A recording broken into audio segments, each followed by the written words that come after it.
Batikang news anchor na si Arnold Clavio, inatake ng hemorrhagic stroke. Ang buong detalye, alamin dito.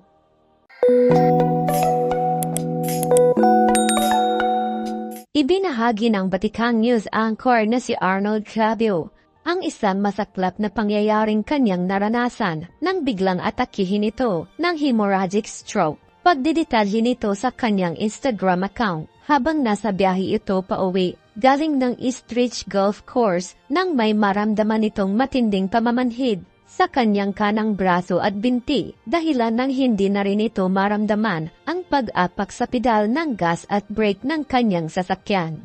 Huminto ito sa isang gasolinahan upang suriin ang kanyang sarili. Ngunit papunta pa lamang ito ng restroom ay hindi na ito makalakad kung kaya't kinailangan nito ng mahahawakan. Hindi pa naman daw tabingi ang kanyang mukha nang suriin nito sa salamin, kaya't nagpa siya itong bumalik sa kanyang sasakyan kahit nahihirapan ito sa kanyang kalagayan. Mula Antipolo maingat itong nagmaneho sa sumulong highway hanggat makarating ito sa emergency ng Fatima University Medical Center. Dito niya nalaman na napakataas na pala ng kanyang blood pressure at sugar level matapos isagawa ang ilang tests sa kanyang katawan.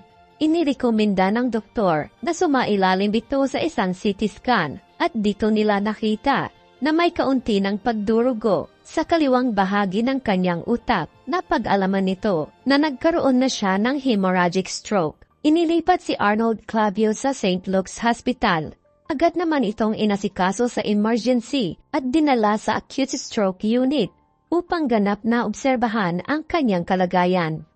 Nagsilbing aral umano para sa kanya ang pangyayaring iyon. Saad nito, "Feeling okay does not mean you're okay. Feeling good does not mean you're good. Listen to your body. Idor ang hypertension. Always check your BP." Nagpapasalamat ito sa Panginoon dahil isa umanong milagro ang nangyari sa kanya.